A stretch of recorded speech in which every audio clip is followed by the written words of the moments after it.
left out into the larger world, carrying their flame, their spark, their positivity, their belief, their voice, their conviction, left to simmer, will turn the whole world one day into the vision of their dreams.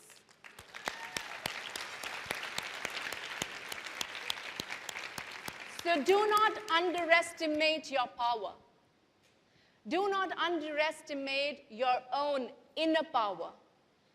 So number one, we have to first exercise our inner power. But before we can exercise our inner power, we have to discover it. It's already there. Everyone is endowed with this inner power. Simply by believing in it, simply by being conscious of it, and just walking with the faith that I have the Shakti, I have the power within me, that's the first step. So the inner power combined with the collective power of all of you, of all of us as soul sisters, bringing the whole world together.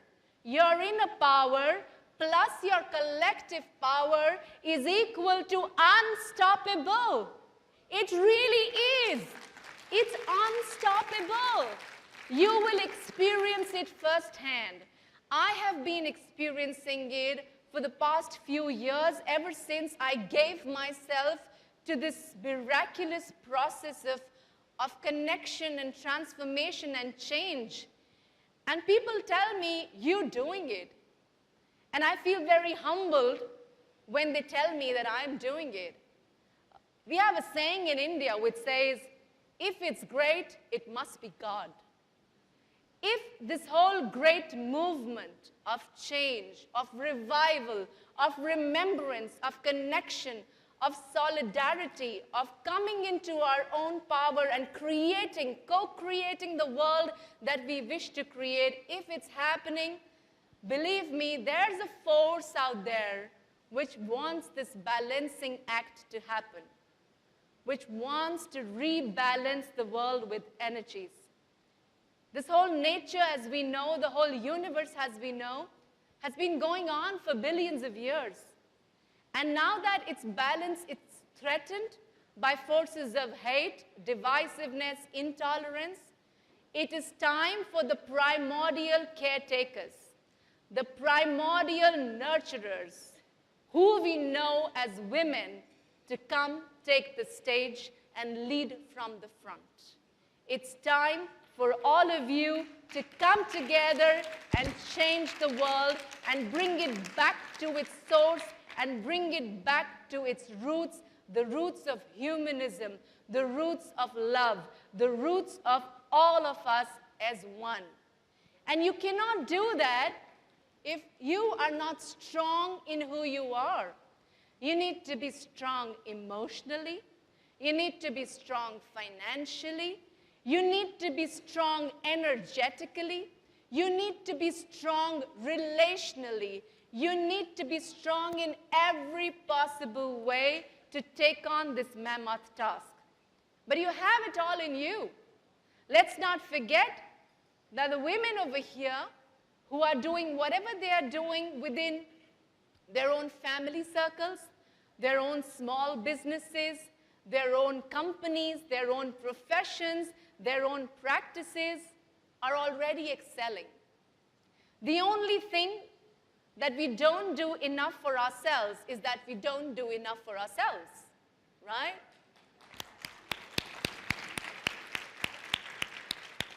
But we need to realize that you are the source. You are the source from whom your son is deriving his energy. Your daughter is deriving her energy. Your parents are deriving that energy. Your husband is deriving that energy. And you are the source from whom you need to derive your energy. So you need to really expand this reservoir of source. And the way we are doing at the Women Economic Forum, is plugging you, each one, into an infinite reservoir of source. All of you plugged into the energy with our own talents, with our own own vision, or wherever we are, we can only do that much. But when we are connected together, you can tap into your sister's connections, you can tap into your sister's strengths, you can tap into your sister's talents, you can tap into their energies. Together, we can do it all. We really can.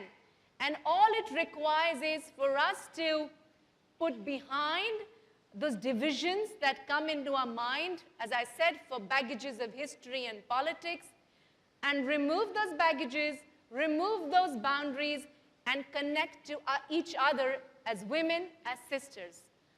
Wherever you might come from, I promise each one of you, for the next 6 days, all that you will go through, all that you will exchange in the spirit, in the energy that is being created here, I promise each one of you, you will all go back as sisters. All of you. And that's a promise, and that's a commitment, and that's a faith that I have in your act of faith. The fact that you are all here is an act of faith that you have given to me. The fact that you're all here is an act of trust, is an act of belief, and we will not let it down. This is the first step. The kind of response we got from the previous Women Economic Forum, and I'm happy to see that 90% of the women who were there previous edition, in previous year, are all here today. Let me tell you, without you all, there is no all. And without all of the women of the world who are taking care of all of humanity, all would be deficient of energy, all would be less in its resource.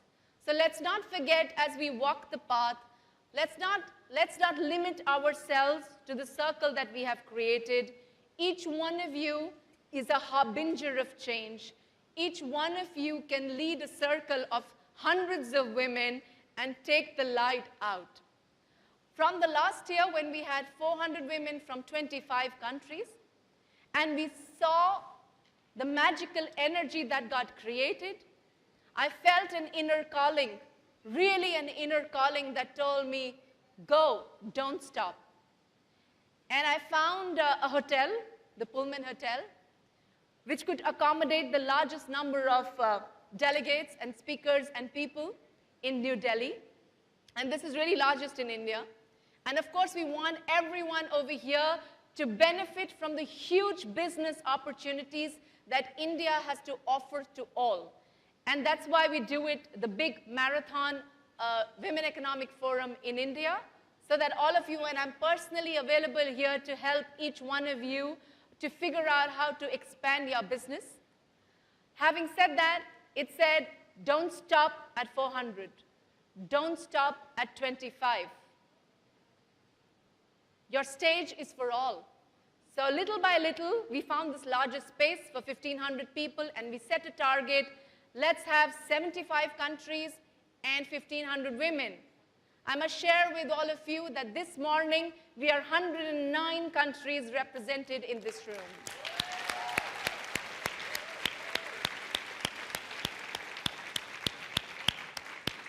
Also, we are not going to now make you wait for 1 year to come back to this space.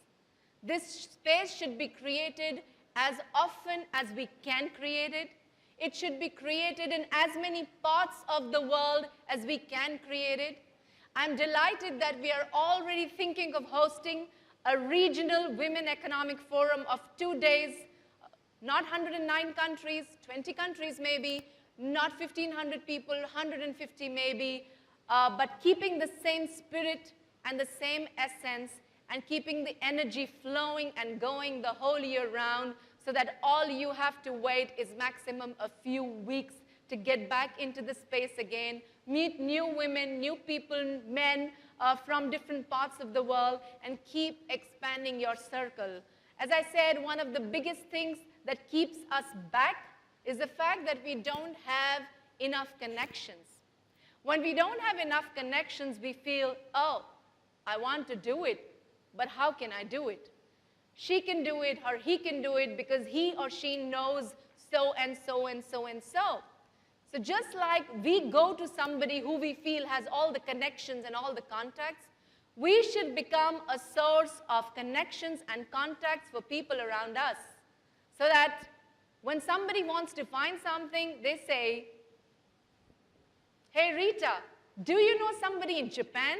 And Rita says, of course, I know quite a few women in Japan, some in IT, some in fashion. That's a source of power, where you can know a lot of people everywhere, not just to tell other people that you know them, but for your own innovation. So if you know a few women in the Middle East, if you know a few women in South America, and all of them are here for the next few days for you to make connections, you can think about taking your business, growing your business along those routes. So what we are creating are highways. So imagine if you had all this land and no roads to travel on. It would just take you that much longer to go from point A to point B. So what we are doing by creating communities of women, circles of women, and there are 450 plus such circles across 75 countries today that you can tap into. You can start a circle. People ask me, how do I become a chairperson, a chair of a committee, of a city, of a group? And I tell them it's simple. Just raise your hand. That's all it takes. You just take the initiative, you bring in the enthusiasm, and you can start leading a community of women and keep it energized and mobilized for whatever you want to do. It keeps the muscle of leadership alive. It keeps the muscle of, or the confidence of, hey, we can do it. I remember when we started this circle in one of the cities in South India. So the ladies who were starting it, they said, oh, but we want to do, but how do we do it? So obviously, I kept telling them, start with what you have. Take it step by step. Start with people you know. Start with what you want to do. Start with 4, go to 6, go to 16, and that's how it'll grow.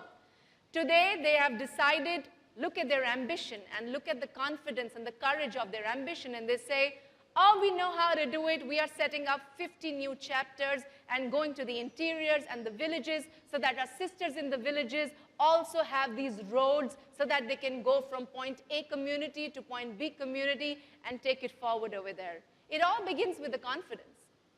There was an economist who was sharing with me the other day that it's one of the theories of economics has been that between a depression and a boom, between an economic depression and a boom, the difference of demand is only 2%. And that 2% actually has nothing to do with demand. That 2% has to do with the mood swing. It has to do with energy.